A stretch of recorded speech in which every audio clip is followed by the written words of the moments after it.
Hii ni movie ambayo itakupa mafunzo na kukuachia elimu kubwa katika maisha yako. Baba mtu anaonekana ameingia katika makazi ya mwanawe hapa, anamwambia unafanya nini hapa, chukua mizigo tuondoke. Ria anamuuliza baba ni wewe? Baba mtu anamwambia chukua mizigo yako yote ndio tuondoke. Lakini Ria anamwambia baba, siwezi nikaondoka hapa kwa sababu haya ndio maisha ambayo nimechagua.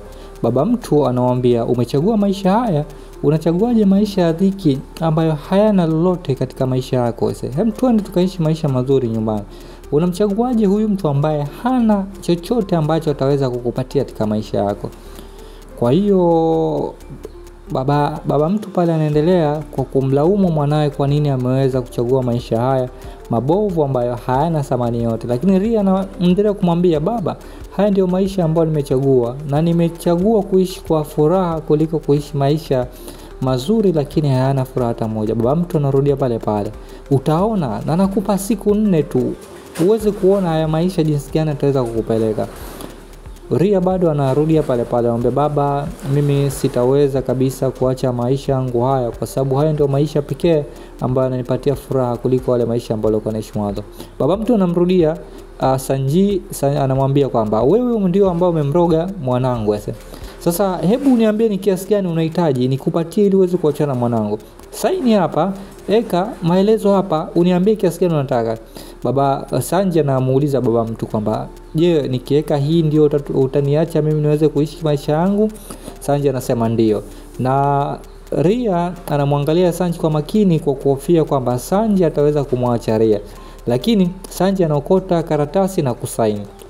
Je, unajua nini ambacho amekisaini na kukiandika katika ile bahasha?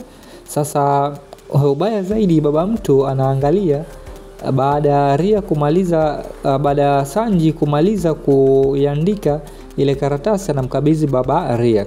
Baba Ria anamwangalia kwa makini kwa dharau kabisa, anahisi kama mwanao tayari ameshaachwa. Lakini ubaya zaidi katika kilichoandikwa, sasa baba mtu ameweza kushangaa kile kilichoandikwa, na Sanji anamwambia baba mtu kwamba kamwe siwezi kumwacha mwanao kwa sababu nimechagua kuishi naye siku zote na sitoweza kumwacha kamwe aweze kupotea wakati nikiwa namuona. Baba mtu akiwa kwa masikitiko na manunguniko makubwa anaweza kumwambia mwanawe, utaona kabisa kama umechagua kuishi maisha haya, maisha ambayo ni duni na hayana thamani yote katika maisha yako, basi utaona, na nikupa siku chache tu.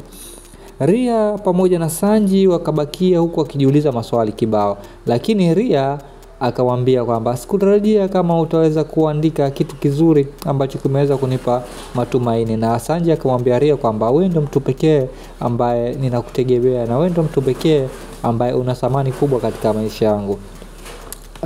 Tunaonyeshwa pale wakiwa wanapeana moyo na kuweza kufarijiana kwa sababu hawa ni watu wawili ambao wamependana na wameshibana haswa katika maisha yao. Hivi ndivyo jinsi ambao mahusiano yanahitajika kuwa.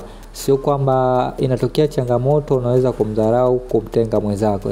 Sasa miaka 3 mbele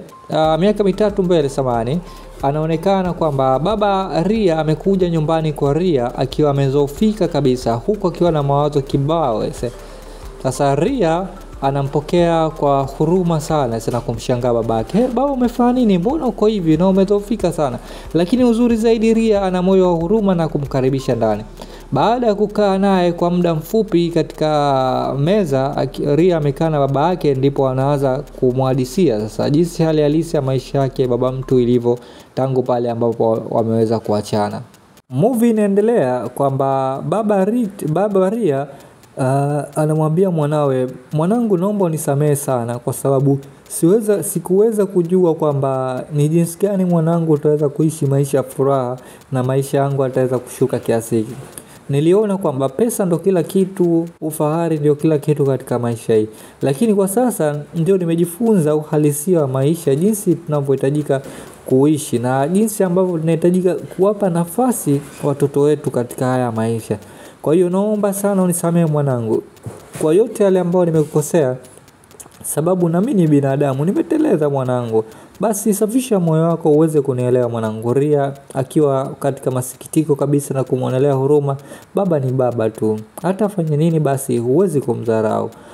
Bado anaendelea kuomba msamaha, lakini Ria anamwambia usiwe na wasiwasi kabisa baba, umekuja sehemu salama. Lakini nikikumbuka vile ambavyo ulivyokuwa na to treat kipindi kile, yani siwezi kabisa kusahau. Lakini kwa vile ni baba yangu, acha tu yani hii scene hapa lazima wewe mwenyewe itakutoa machozi kama utakuwa unaitazama vizuri. Hii ni short video au short film ambayo imetayarishwa na msanii Sanju ambaye yupo pale nchini India. Ni moja kati ya filamu fupi sana ambayo ina dakika 8 tu. Ni zile katika filamu za mafunzo na zenye kuleta ujumbe fulani. Ni fupi lakini zinaleta ujumbe na uhalisia wa maisha yetu. Muda si muda anaingia Sanju. Je, unajua nini kiliendelea baada Sanju kumuona baba Ria akiwa nyumbani kwake? Basi tuungane katika sehemu ya pili ambayo tutaweza kukuletea muendelezo wa story hii fupi ambayo ina mazingatio na mafundisho ndani yake. Hebu bonyeza na subscribe ili uwe wa kwanza kupokea video ambayo tutakayoweka hapo mbeleni.